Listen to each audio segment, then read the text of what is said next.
Salut à toi, dans la vidéo d'aujourd'hui, je t'explique comment prendre de la force tout en prenant du muscle.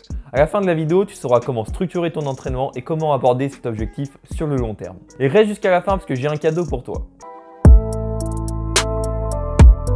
Lorsque l'on souhaite suivre un double objectif comme celui-là, il faut savoir qu'on ne va pas optimiser l'un ni l'autre. Par exemple, quelqu'un qui va se focus uniquement sur la force va prendre plus de force, du moins sur le court terme. C'est pour cette raison qu'il va falloir que tu sois plus patient. Alors on sait que pour devenir fort, il faut faire des séries entre 1 et 6 reps, idéalement sur des exercices polyarticulaires et dans notre cas le squat, bench et deadlift. Ensuite, il faut faire suffisamment de séries pour créer des adaptations, ainsi on activera plus d'unités motrices et on les activera de manière plus intense. Et si on veut devenir plus fort sur le long terme, il faudra prendre du muscle parce que les adaptations nerveuses atteindront leur maximum un jour ou l'autre. Devenir musclé est moins une affaire de rep range, mais plus une affaire de volume total accumulé. Le volume se calcule de cette manière. C'est le nombre de reps fois le nombre de séries fois la charge. Et je pense que beaucoup de monde a entendu parler de cette étude dans laquelle un groupe avait fait un 3x10 et un autre avait fait un 7x3. Et les résultats en termes de masse musculaire étaient les mêmes parce que le tonnage total était en fin de compte le même. Mais par contre, il y a quand même un intérêt d'utiliser des séries longues, c'est que 1, ça permet de gagner du temps, 2, de limiter le risque de blessure, et 3, d'engendrer moins de fatigue. Et il faut savoir aussi que plus les séries seront longues et plus il faudra se rapprocher de l'échec. Parce que vu que les poids sont moins lourds, ils activeront moins d'unités motrices.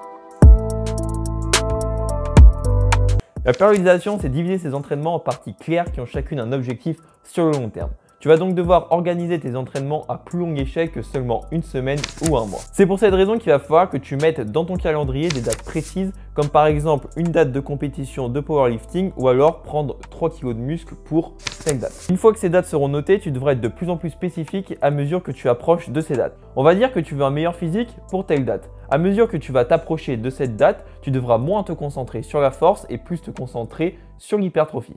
La méthode que j'utilise consiste à faire des blocs de 4 semaines avec une semaine 1 un peu plus facile et des RPE plus basses, et à mesure que l'on va vers la semaine 4, les RPE augmentent. Pour la partie force, commence avec des séries plus longues et des variations qui sont assez éloignées de tes mouvements de force. Et à mesure que tu arrives vers la date de ton objectif, commence à insérer des variations plus proches de tes mouvements de compétition et des séries plus courtes. Pour les exercices hypertrophie, commence également avec des séries plus longues à moyenne et à mesure que tu approches de ton objectif, des séries plus courtes.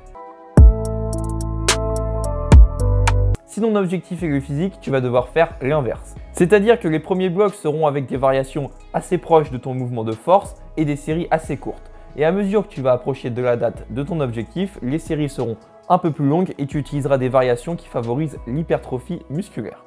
Et pour la partie hypertrophie, c'est pareil, tu commences avec des séries lourdes et à mesure que tu arrives vers ton objectif, tu utilises des séries moyennes à longues.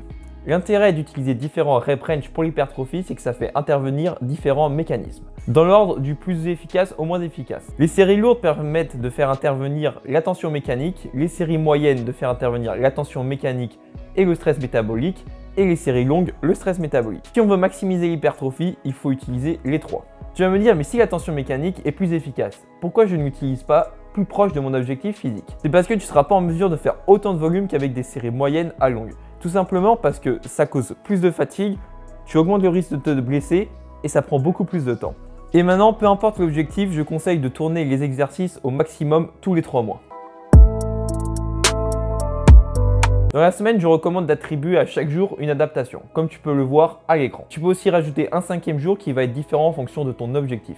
Par exemple, si ton objectif est la force, ça peut être rajouter du volume sur le SBD ou alors corriger un petit peu ta technique. Si ton objectif est le physique, ça peut être de rattraper un point faible. Lors des jours force, les répétitions seront généralement plus basses et les jours volume, les répétitions plus hautes. Après, en fonction de ton objectif et d'où tu te situes dans ton calendrier, les jours force ressembleront à des jours volume et vice versa. Par exemple, ton objectif était de prendre 2 kg de muscle et il te reste plus que 1 mois. Lors de ton jour force, tu feras plus des séries de 5 à 6 reps que des séries de 1 à 2 reps. Pour les exercices hypertrophie, je recommande les jours force entre 6 et 12 reps et les jours volume entre 12 et 20 reps. Et pour la fréquence sur le squat bench deadlift, c'est entre 2 et 3 fois pour le squat et le bench et 1 à 2 fois pour les deadlifts. Et pour tous les muscles, je recommande entre 2 à 3 fois dans la semaine.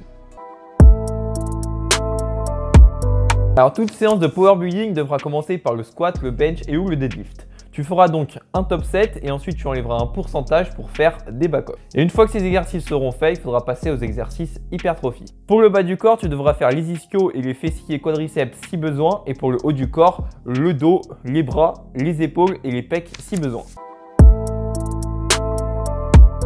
Pour les variations, c'est ultra simple. Utilise des variations qui vont favoriser l'hypertrophie musculaire, c'est-à-dire en augmentant le temps sous tension ou en augmentant l'amplitude. Si tu fais du squat barre basse, tu vas faire par exemple du squat barre haute. Et pour le deadlift, tu peux par exemple mettre un deadlift posé. Et deuxième petite règle pour les variations, c'est qu'en fonction de ton objectif et d'où tu te situes dans le calendrier, elles seront soit proches de ton mouvement de compétition ou alors elles favoriseront l'hypertrophie musculaire.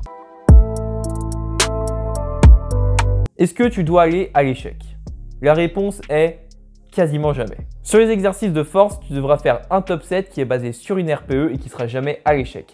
Ensuite, tu devras faire tes back-off qui eux seront en submaximal. Si tu ne sais pas ce que c'est le submaximal, j'en parle dans cette vidéo. Pour le squat et le deadlift, évite de monter trop souvent au-dessus d'une RPE 8. Par contre, pour l'hypertrophie, sois quand même assez proche de l'échec. Il faut une RPE 6 mais grand minimum et tu peux monter vers une RPE 9 sans trop de soucis. Donc maintenant, si on devait résumer, sois clair sur tes objectifs et fixe des dates précises. Effectue des blocs de 4 semaines pour ne pas trop te fatiguer. Les semaines 1 étant les plus faciles et les semaines 4 les plus difficiles. Chaque jour a une adaptation spécifique et un nombre de reps différents. Les variations doivent être choisies en fonction de ton objectif et la date dans le calendrier. Et maintenant, comme je te l'ai dit en début de vidéo, j'ai un cadeau pour toi. J'ai créé un programme de power building qui est totalement gratuit, le lien est dans la description et qui est personnalisable en fonction de ta taille, ton poids et ton sexe. Comme tu peux le voir, tu insères tes max en haut à gauche, ensuite tu as 4 semaines et chaque semaine est composée de 4 séances. Et en plus de ça, tu as une deuxième partie dans laquelle tu insères tes performances pour voir l'évolution de ces dernières. Tu retrouveras des indications pour que le programme se passe du mieux possible. Tu auras une routine échauffement pour que tu puisses améliorer tes performances. Et pour finir, tu auras des indications sur quelques mouvements. Et si tu veux plus de contenu, tu peux également me suivre sur Instagram. N'hésite pas non plus à mettre un petit like, à t'abonner et à partager. Moi, je te dis à la semaine prochaine.